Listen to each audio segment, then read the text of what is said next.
میں اس کے بعد حضرت مولانا ریاض احمد صاحب رشاشی صدر صفا بیت المال حیدرآباد خدا دعوان کہ وہ اپنی مختصر سے خیالات کا اظہار فرمائیں۔ السلام علیکم ورحمۃ اللہ وبرکاتہ۔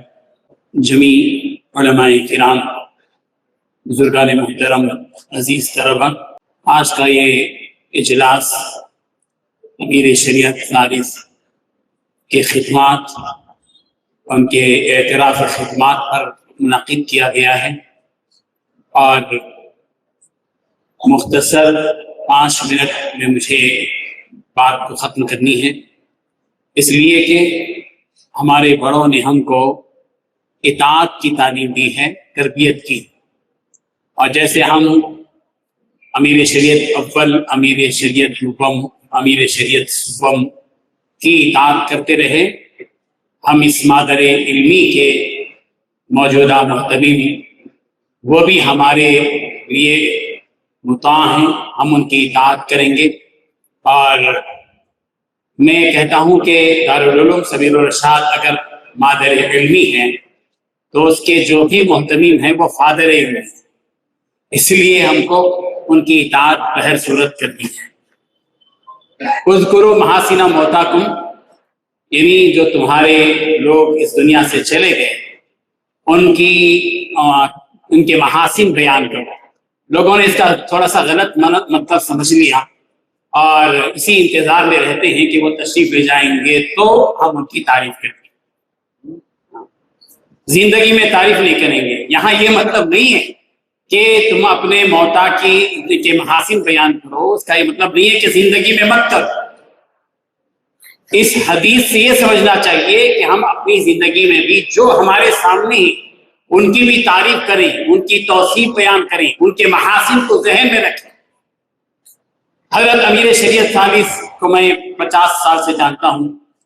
میں جب سبیل الرشاد میں 1977 میں نے داخلہ لیا تھا، اس وقت سے تو ہم بچے تھے، ابھی بھی بچے تھے۔ حضرت امیر شریعت کے سامنے ایک صاحب آئے طالب فارغ اور کہنے لگے حضرت ہم بچے تھے، اچھا بڑے ہوں گے تو ہم ابھی بھی بچے ہی ہیں مادر علمی کے سامنے، وہ کبھی بھی بڑا نہیں ہو سکتا اپنے مادر علمی کے سامنے۔ تو ہمارا بچپن تھا، حضرت جوان تھے، اور حضرت کا جو مزاج تھا، سادگی، تواضع، عاجزی، ایک بڑی پیاری بات ہم نے پوری زندگی دیکھی۔ حضرت امیر شریعت دوم سے، حضرت مفتی صاحب سے، حضرت مولانا صغیر صاحب رحمۃ اللہ علیہ نے آواز سے کبھی بات نہیں کی۔ آپ کوئی بتا سکتا ہے کہ حضرت نے حضرت کے سامنے بلند آواز سے کوئی بات کی؟ کبھی نہیں۔ ان دونوں کے درمیان میں سرگوشی ہی ہوتی تھی، اس کے علاوہ کچھ نہیں۔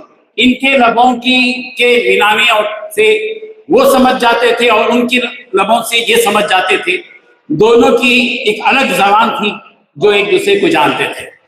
یہ اپنے بڑوں کا احترام، ہمیں چاہیے کہ ہم اپنے بڑوں کا احترام، یہاں ابنائے سبیل میں موجود ہیں، طلباء سبیل بھی موجود ہیں، میں گزارش کرتا ہوں کہ ہمارے بڑوں نے تہذیب و تمدن کا جو خاکہ ہمارے سامنے پیش کیا ہے، سادگی کا، عاجزی کا، تواضع کا، استقامت کا، استغنا کا، یہ ان اوصاف کو اس اپنے اندر پیتے جائیں، قوم کے سامنے جو ہم جائیں تو اسی تہذیب کو لے کر جائیں۔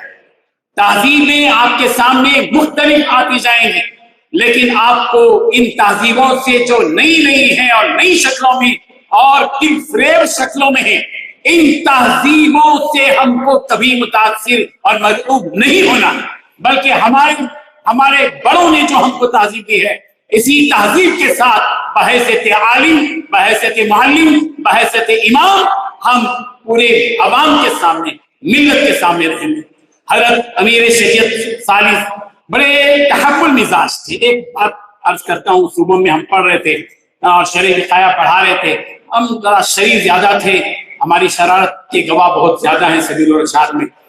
جمعرات کا وقت ہوتا تو ہم حضرت کو پڑھانے نہیں دیتے، حضرت جمعرات کیا ہوا، جمعرات ہوا، نہیں حضرت جمعرات کو نہیں پڑھنا ہے۔ ایک مرتبہ حضرت تشریف لائے، پڑھانے کا پورا موڈ ہے، لیکن حضرت پڑھانے کے لیے مصر، تو باب البیع الفاسد،